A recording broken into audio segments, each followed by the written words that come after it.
everyone! After all the hard work in analyzing the case and providing solutions, we now enter the last stage of the problem-solving process, that is to report and present your findings. Report and presentation are to effectively communicate your message. Here, there are different formats to do this presentation, and I have segmented them with the level of conciseness. On the left, we have the written report that are primarily words. However, you can still supplement some charts and figures to help you with the presentation. In the middle, it is about the PowerPoint but without verbal presentation. So all of your details should still be in words. However, you can make use of more figures and charts to help you make it visually appealing and also a well-presented PowerPoint slides. And on the left, which is what I'm doing currently, is a PowerPoint presentation with the verbal explanation. Here, we mainly use bullet points and supplement it with more figures and charts. Notice here that the purpose of the presentation is for your audience to understand and of course, hopefully also agrees to your point of view. I must stress this once again. The message should be audience-friendly over the presenter-friendly. It means that for any presentations, you do not want to make use of too many fancy vocabularies or the charts or figures. It is because for fancy vocabularies, it shows that you are great in English, but it may be difficult to understand in the audience point of view. I also noticed a common mistake for students is that they want to supplement every single details to show their effort. However, in the audience point of view, too much details may distract the key message, and you may need to put the different supportings into appendix, but make your main data more concise and easy to understand. So the do's for all the presentations are to draw the charts yourself in order to include only the needed content, and also make use of a reasonable amount of content in the main presentation. But for the other supportings, you are more than welcome to put them in the appendix.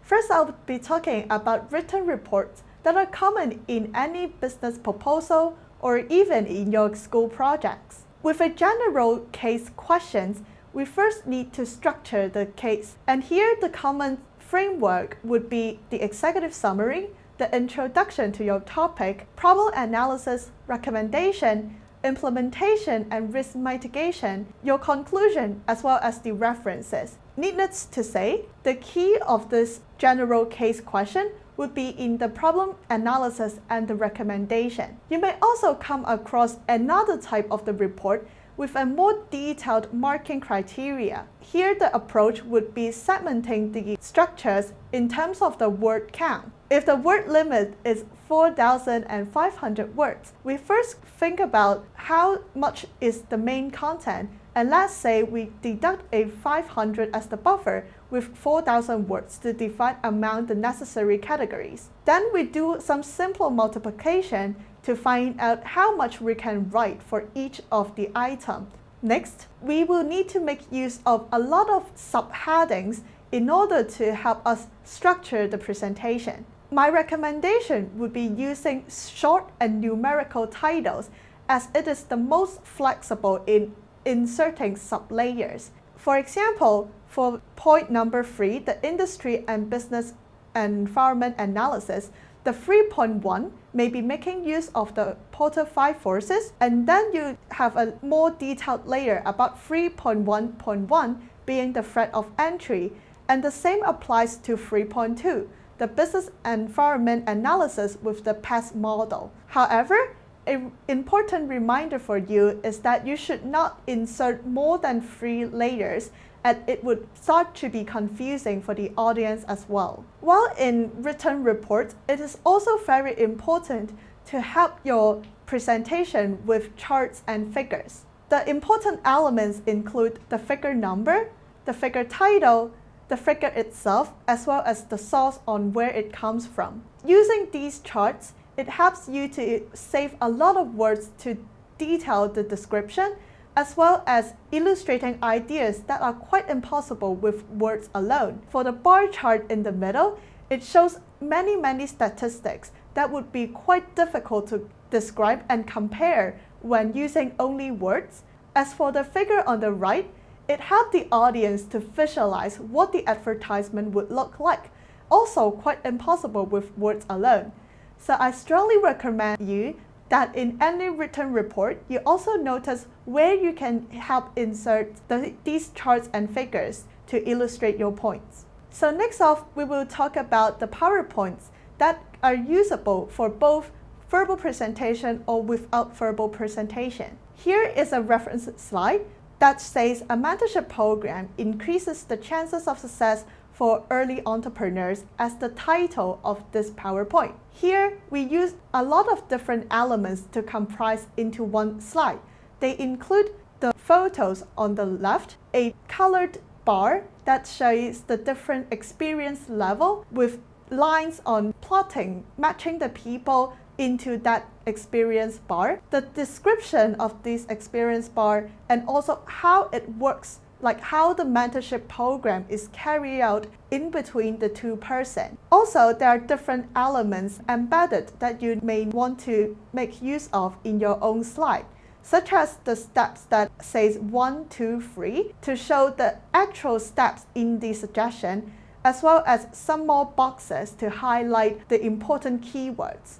In fact, this slide is also what we call as a 3-column slide because there are 3 segments of important information, and it is very common in any of the slide design. In the next example, it is also showing 3-column slide, but about a different context for Carlsberg Experience to expand into 10 different European countries in 3 years. On the left, it is a table showing the different countries the company would like to expand into, as well as the year of expansion. And in the middle, it shows a colored map plotting out the time frame and also the geographic coverage when the solution is successfully implemented. And in the right-hand side, it talks about some further important details the audience would need to know about. And it is also segmented into the 3-year time frame, such that the audience can know what are the important steps to take at each point. For both of the slide examples,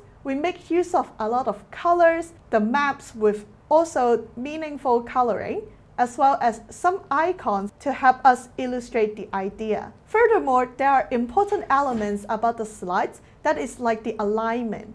For example, for all these country flags, they are perfectly aligned such that the audience would find it very easy to read and also pleasant when they are looking into the slide. Lastly, I'd like to show you some reminders when creating your PowerPoint. You need to have a very clear message on each and every single slide. However, if they are not necessary to your main content, you may want to move that slide into the appendix because the main deck is usually limited to around 10 to 20 slides, and it is not possible to keep all the information in the main deck. Second is that the alignment is a must for all your slides and also across every single slide to ensure the consistency and professionalism. If you are working with certain team members, the slides created by different team members should look like the same because you are after all presenting as a team